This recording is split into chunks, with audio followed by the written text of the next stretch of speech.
Premier sous-thème, le juste juge. Premier sous-thème, le jugement divin est opéré par un juge. Mais ce juge-là, il est juste. C'est quelquefois, il y a des juges qui sont corrompus. Des juges qui ne sont pas très nets, n'est-ce pas? Alors, lisons tout de suite dans Jérémie chapitre 11, le verset 20. Mais l'Éternel des armées est un juste juge, qui sonde les reins et les cœurs. Je verrai ta vengeance s'exercer contre eux, car c'est à toi que je confie ma cause. Amen. L'Éternel, notre Dieu, est un juste juge. Et il sonde quoi? Le cœur et les reins. Amen. Donc il sonde nos actions, il sonde nos pensées, il sonde nos sentiments, il sonde tout. Et c'est en fonction de tout ça, en fait, qu'il juge par rapport aux lois, aux préceptes, ou encore, je ne sais plus qui a dit tout à l'heure, des commandements qu'il nous a donnés. Amen. Donc il est ce juste juge. Lui, il est impartial, il est droit. Il n'y a pas de corruption. Ça n'existe pas dans son royaume et dans le nôtre, qui est d'ailleurs le nôtre. Amen. Psaume 72, verset 2. Psaume 72, verset 2 nous dit: Il jugera ton peuple avec justice et tes malheureux avec équité. Amen. Dieu juge son peuple avec équité. On va voir un peu plus loin tout à l'heure ce que ça veut dire équité. Il juge avec équité. Alléluia. Les enfants de Dieu que nous sommes, nous serons jugés selon les lois qui régissent cette alliance que nous avons avec lui. Le trône de Dieu a pour fondement la justice et l'équité. Ça, vous pouvez noter dans le psaume 89, verset 15. Voyez son trône, là où il est assis, là où il siège, là où il prend des décisions pour toi, pour moi. Le fondement de son trône, touche un peu ta chaise là, même si ce n'est pas un trône, touche un peu ta chaise, tu dis le fondement du trône de Dieu, c'est quoi? La justice et l'équité. Donc il est assis sur la justice, il est assis sur l'équité. 1 Roi chapitre 3 verset 9, vous le notez seulement. Dieu est notre roi. On l'a lu tout à l'heure. Il a la qualité de juger ses sujets pour établir et maintenir l'ordre dans le royaume. Ça, je pense que nous l'avons bien compris. 2 Timothée chapitre 4, le verset 8. 2 Timothée 4, 8. Désormais, la couronne de justice m'est réservée. Le Seigneur, le juste juge, me la donnera dans ce jour-là, et non seulement à moi, mais encore à tous ceux qui auront aimé son avènement. Amen. Par rapport au jugement, il va te donner quoi? La couronne. Et la couronne, c'est quoi? C'est la récompense. Donc tu recevras ta récompense, il va te rémunérer, il va rémunérer son peuple par rapport justement à ce jugement qu'il va faire. Le juste juge. Dis avec moi, le juste juge. Amen. Maintenant, on va voir 5 vérités à savoir sur la justice divine. On a vu que le juge qui va nous juger et qui va apporter un jugement, il est juste, il est droit.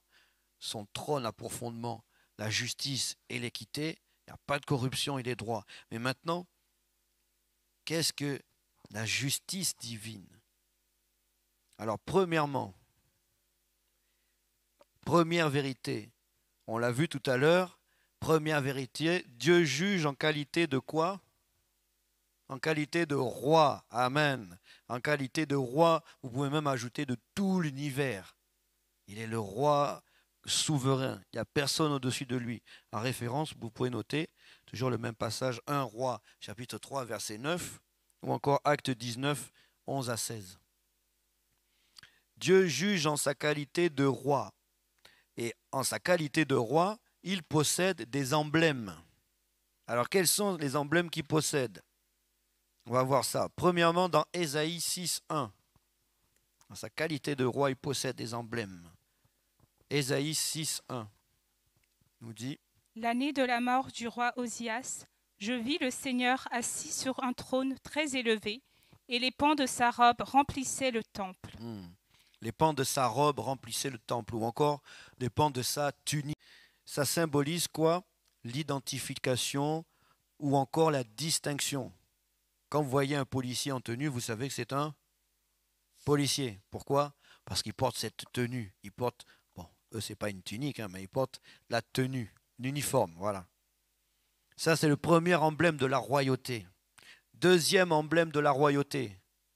Ça c'est facile. Même si je ne le dis pas, vous allez trouver. C'est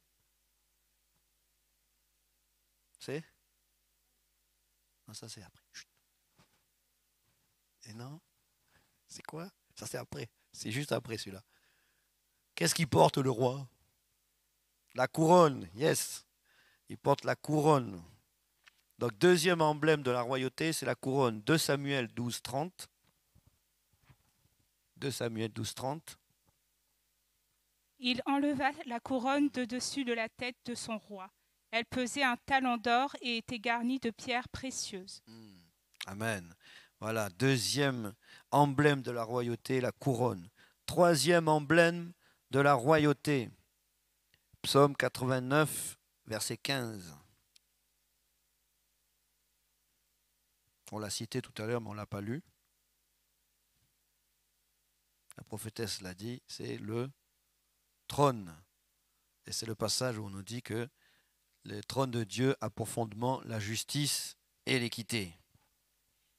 Donc justement tout à l'heure je disais, quand j'ai cité ce passage, on allait voir la définition de l'équité. C'est quoi l'équité?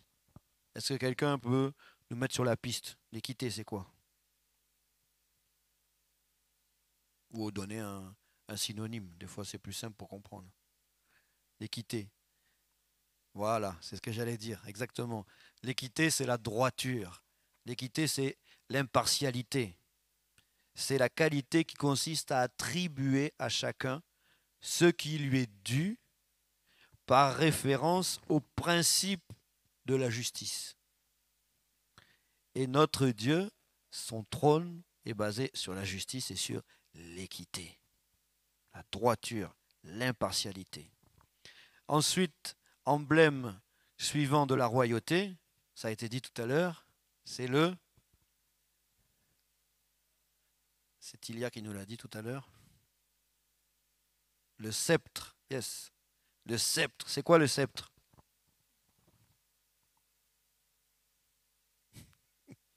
Ouais.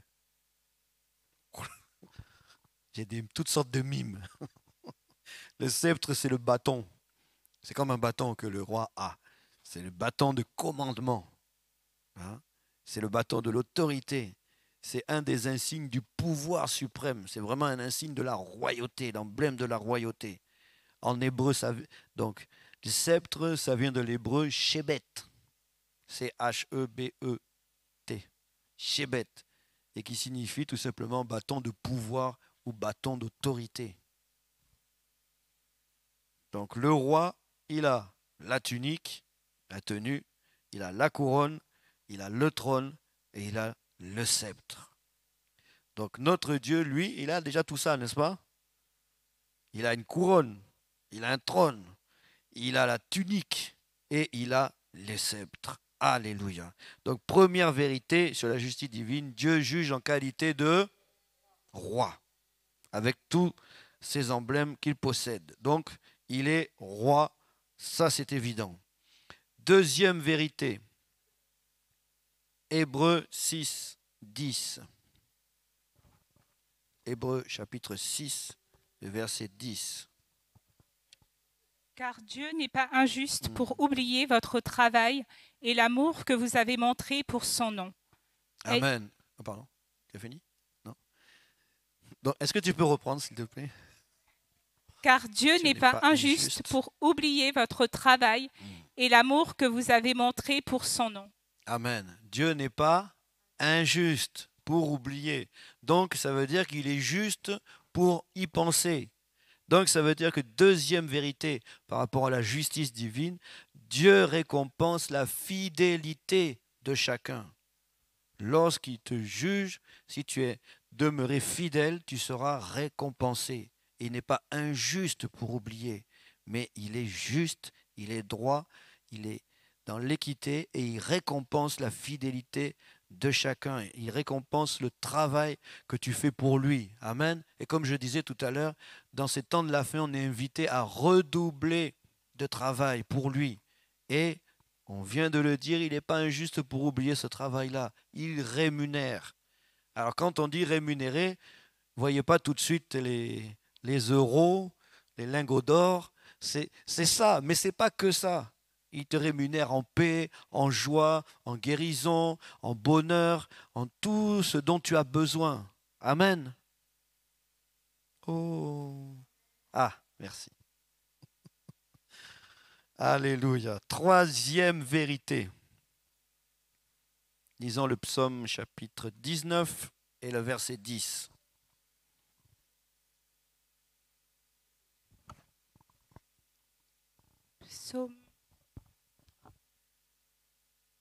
Psaume 19, verset 10. Psaume 19, verset 10.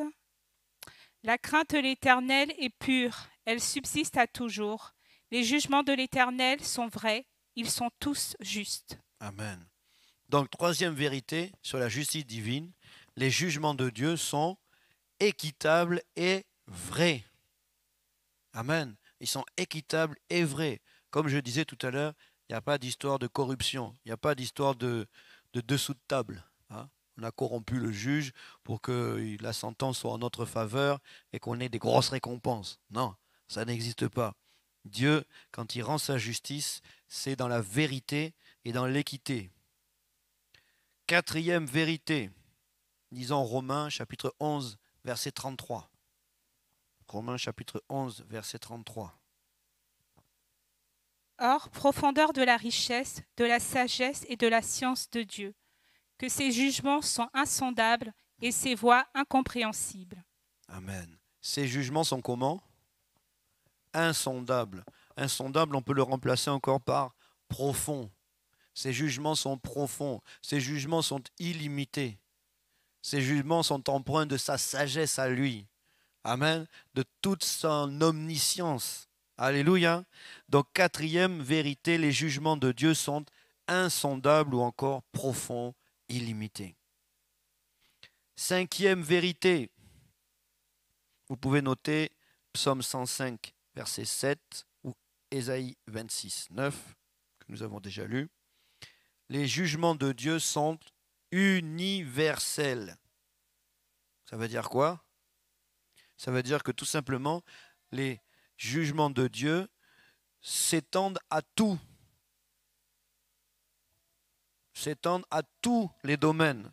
Les jugements de Dieu sont généraux, sont universels. Ils s'étendent à tout.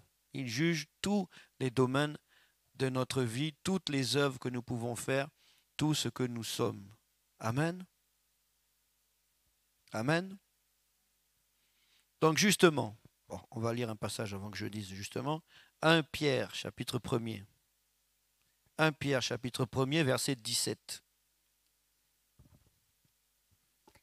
1 Pierre. 1 Pierre, chapitre 1, verset 17.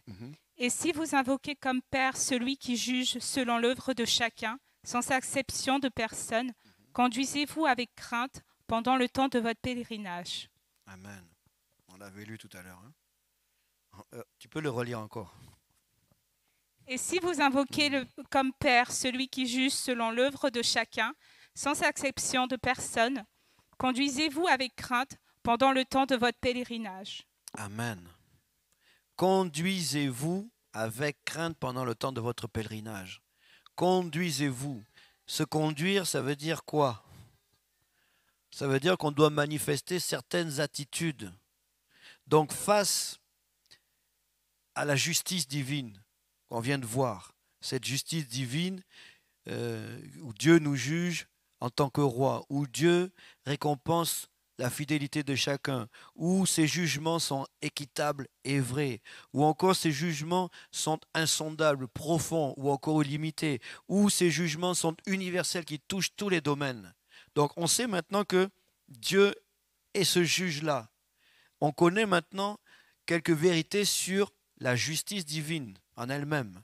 Mais maintenant, nous, par rapport à ce passage que nous venons de lire, nous avons une conduite à tenir. C'est-à-dire que nous devons avoir ou manifester des attitudes, des caractères, traits de caractère, des comportements que nous devons avoir, comme on l'a dit tout à l'heure, pendant le temps de notre pèlerinage. Amen.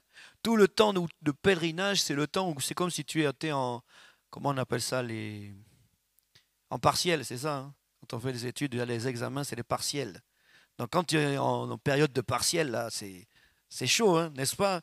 Les étudiants ou ceux qui sont passés par là. Quand tu es en partiel, tu as une certaine attitude, tu as une certaine conduite à tenir. Il faut que tu sois focalisé sur ton objectif. Il ne faut pas que tu t'écartes, il faut que tu évites la distraction. Appelle-toi la distraction. L'attraction, c'est cette force qui te pousse et la distraction, ça te pousse ailleurs. Ça te fait oublier tes objectifs. La dispersion aussi te fait oublier tes objectifs. Donc on a une certaine conduite à avoir tout le temps de notre pèlerinage, sachant qu'il y a ce juste juge qui est là et qui va nous juger un jour. Amen. Amen. Donc on va voir cette attitude que nous devons manifester justement tout le long de ce temps de pèlerinage. Cette attitude. Alors première attitude, Psaume 18, verset 28. On ne va pas les lire, on va juste les citer. Ça nous fait gagner un peu de temps, parce que l'heure avance terriblement vite. Psaume 18, verset 28. Psaume 18, 28. Première attitude que nous devons manifester, c'est l'humilité. Et ils dirent Amen. L'humilité. Le contraire de l'humilité, c'est quoi? L'orgueil. Voilà. L'orgueil, la fierté. Donc tout ça, si tu manifestes ça, l'orgueil, hein, la fierté, mets ça de côté, manifeste l'humilité. Deuxième attitude qu'on doit manifester, c'est toujours le psaume 18, le verset 31. Et là, nous parlons de la confiance. Ou encore, on peut dire l'assurance. Et c'est quoi le contraire de la confiance? La peur, le doute, la crainte. Tu manques d'assurance, ben tu es dans la crainte. Donc, 1, on doit manifester l'humilité. 2, on doit manifester la confiance. 3, c'est dans l'épître de Jacques, chapitre 4, le verset 7. On doit manifester la soumission. La soumission, Jacques, chapitre 4, verset 7. Jacques 4, verset 7. Et la soumission, c'est quoi? Il peut nous dire? Obéir, oui. Se mettre sous le pouvoir d'une autorité, donc obéir, être soumis. Et l'opposé, le contraire, c'est quoi? Le contraire de la soumission, c'est? Vous parlez tous en même temps, j'entends. Rébellion, voilà, c'est ça. La rébellion, l'opposition. Donc, 1, l'humilité. 2, la confiance. 3, la soumission. 4e attitude, vous le trouvez dans Jean 14, verset 27. Jean 14, verset 27. Les lecteurs de la Bible, ça résonne. Je vous donne ma paix, je vous laisse ma paix, non pas la paix du monde. Donc, vous aurez compris, c'est la paix. Tu dois manifester la paix. Quel que soit ce qui arrive, quel que soit ce qui se passe, qu'il y ait inflation, qu'il y ait déflation, qu'il y ait maladie, qu'il y ait je ne sais pas quoi, tu dois toujours rester dans la paix.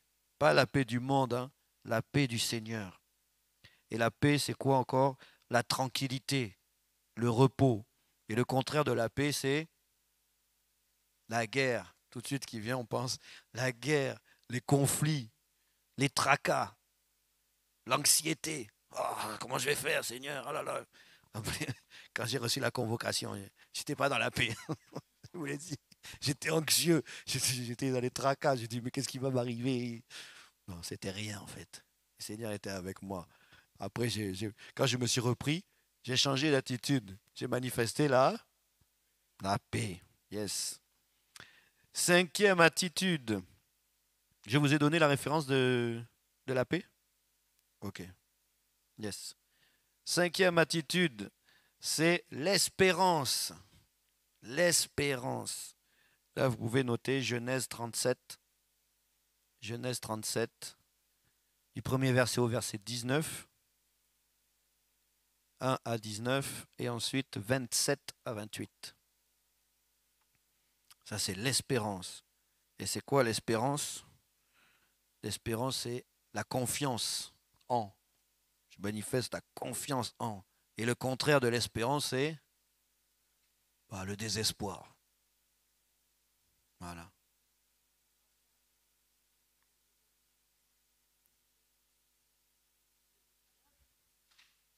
Oui.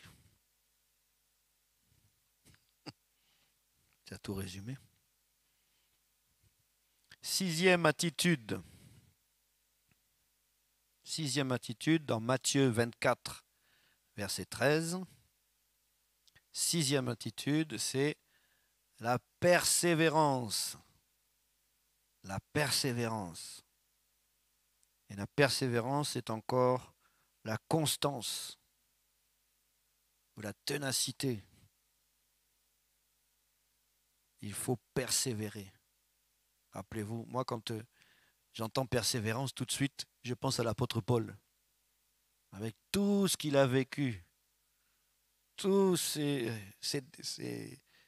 expériences, ces traumatismes, ça aurait pu être vraiment des traumatismes. Il a continué, il a persévéré jusqu'à aller au bout. Hein? Comme le passage qu'on a lu tout à l'heure, vous pouvez me juger, je n'en tiens aucun cas moi-même, mais je sais que Dieu va me juger un jour. Donc sachant que Dieu allait le juger, il a continué à persévérer, quoi que ça puisse lui en coûter. Hein, le quoi qu'il en coûte. Il faut qu'on l'utilise aussi à bon escient. Hein. Quoi qu'il en coûte, je dois persévérer et continuer.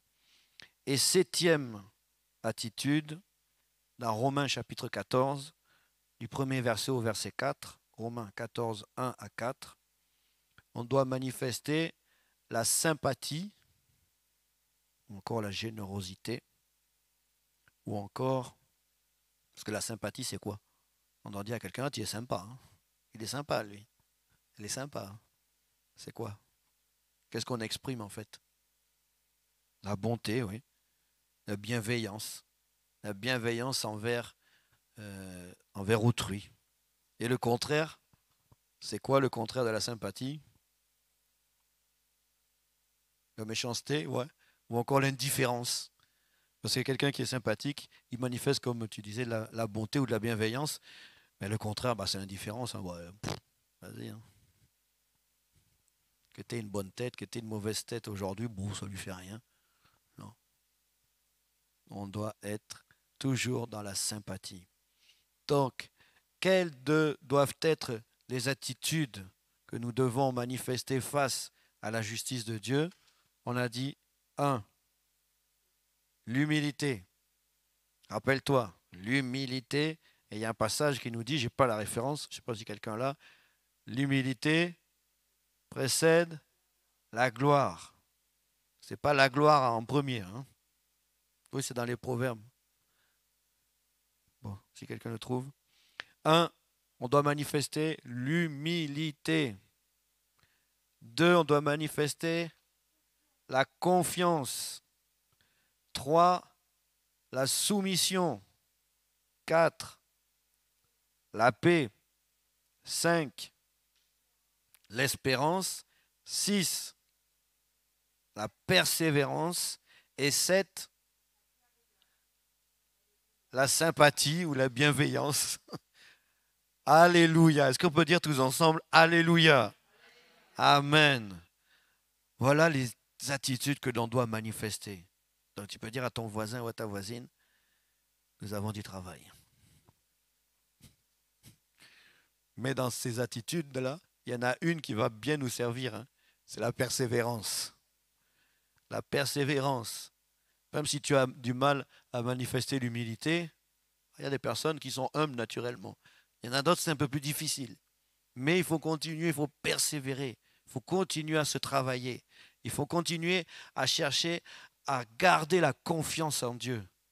Quoi qu'il arrive, quoi qu'il advienne, même si Dieu t'a donné une parole qui te dit tu seras ceci ou cela, si tu ne vois pas ça encore, c'est pas grave, continue, fais confiance en Dieu parce que cette parole, elle s'accomplira certainement. Amen. Doit continuer à être soumis. Soumis à qui? À Dieu, oui. Et puis encore, aux autorités. Lesquelles?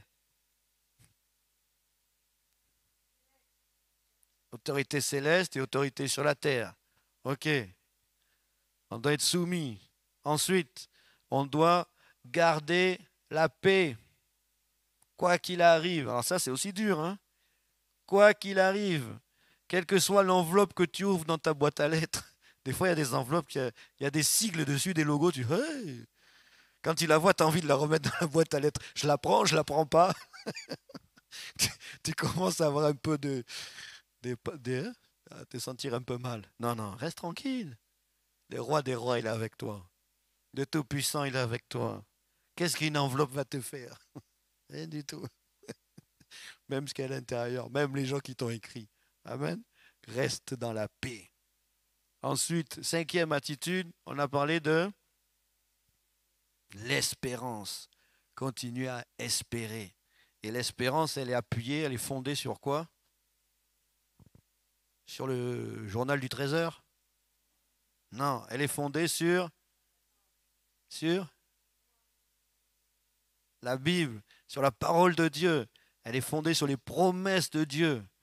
On espère en fonction de ce que Dieu nous dit, sur ce que Dieu nous a dit. La persévérance, sixième, on doit persévérer, à toujours aller de l'avant. Dieu nous a parlé, j'ai confiance, j'y crois, je manifeste l'humilité, je reste dans la paix et j'espère et je persévère. Si vous percez, vous verrez. Vous faites un trou dans un mur, vous percez, mais après vous verrez. C'est ça la persévérance. Il faut persévérer et tu verras ton lendemain qui va changer. Amen. Et ensuite, septième attitude, tu dois toujours manifester la sympathie, ou comme notre sœur a bien dit tout à l'heure, la bienveillance. Ok? Donc, mettons vraiment ces 7 attitudes en action dans notre vie. C'est pas facile, hein? C'est facile ou pas? C'est du boulot, hein? Mais nous pouvons y arriver. Parce qu'on a en nous un partenaire idéal. On a le Saint-Esprit qui est avec nous. Et le Saint-Esprit, lui, tout ça, ce n'est que sa nature. Donc s'il est en nous, nous sommes le temple du Saint-Esprit. Donc laissons-nous simplement conduire par le Saint-Esprit et ce qui est en lui va transpirer au travers de nous en manifestant ces 7 attitudes.